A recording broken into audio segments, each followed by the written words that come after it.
The Sky Fever season is finally back, and frankly, it couldn't have come at a better time because I've been craving some summons. And thank God, there's a Transcendence Scroll in there. My name's Evan, welcome to the Fuse News. This is episode 289. Dude, my eye is twitching, and I don't know how to stop it. Should we Google why that is? Why is my eye twitching? Fatigue, stress, caffeine? Shoot, dude, lock me up and throw away the key. Guilty as charged.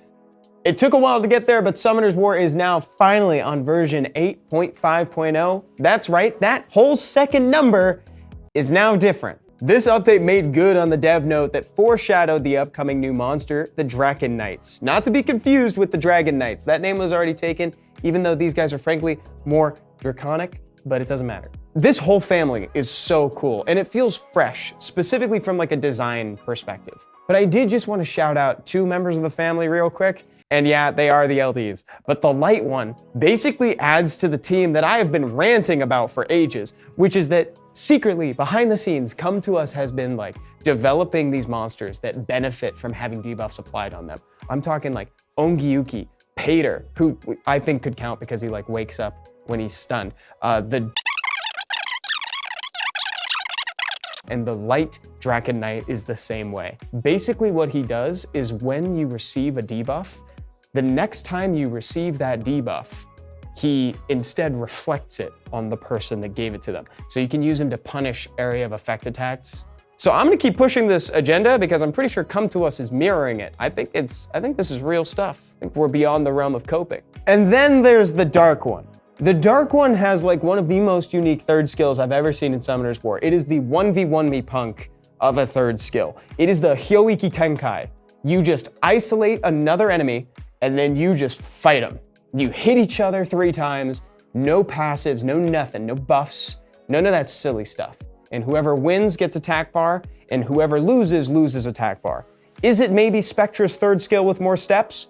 Perhaps, but Spectra's third skill doesn't kill anyone. Also, this thing is like a book. What the heck? Dude, I ain't reading all that. Can somebody tell me what it does? People are already making memes about this guy, and I feel like this is not the last one we're gonna see. Very cool monster, definitely got me hyped.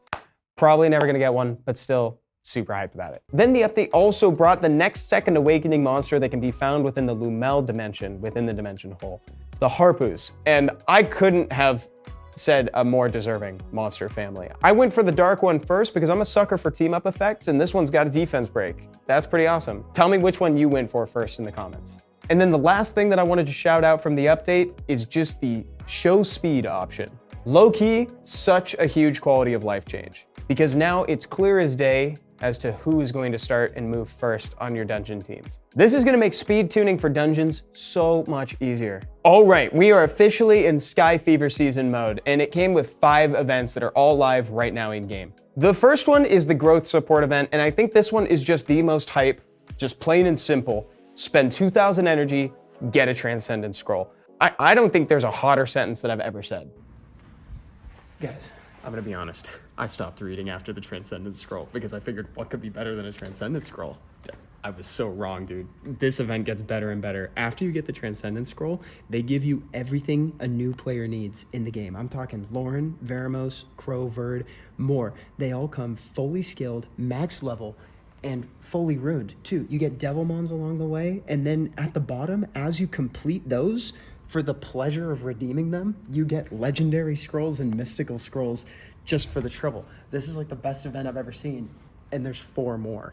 Then we've got the second event, which is the Artifact Crafting and Fever Shop event. This one lets you craft your ideal artifact. It's kind of akin to some of the Legend Rune crafting events we've seen in the past, except this time for artifacts. Time to get a bunch of additional damage sources. Let's go, baby. And then inside the shop, you can get the usual fare of high-value scrolls like the legendary All-Attribute Scroll, or further down the list, you can get what I like to call the fun one-off items like the Forbidden Evolution Scroll as well as the Awakening Force. The third event is the 2024 Booster Fever event, and this is harkening back to last year's Sky Fever season. This is the one where you can get those 24-hour boosters for certain rune types within dungeons, and you can also craft reappraisal stones for specific rune types. And just so everyone's clear, you can only use these reappraisal stones on the runes matching those types, and they will disappear after the event. But honestly, I don't care. There's not gonna be any to disappear. I'm gonna be using them all. The last two events, 4 and 5, I'm kind of gonna lump together here because the attendance booster event and the legendary login event are just straight up absurd check-in rewards. The attendance booster event just ups the value on the month-long check-in rewards that we know and love. And then the legendary login event gives you a legendary scroll for 10 days just for logging in. What the feng-yan? For a lot of people, I imagine I'm echoing what you already know. All 5 of these events are already live in-game and you've probably made progress towards them, so make sure you check them out if you haven't already. This L&D 4-star should probably be a 5-star. And then Stoic and I did an SWC Monster Spotlight on Ciara. Otherwise, it's Friday, my dudes. Thank you so much for watching. Make sure to pick up your 5-star Rainbowmon and Devilmon if you haven't already. Keep on farming, and I'll see you right back here next week for episode 290. Bye-bye.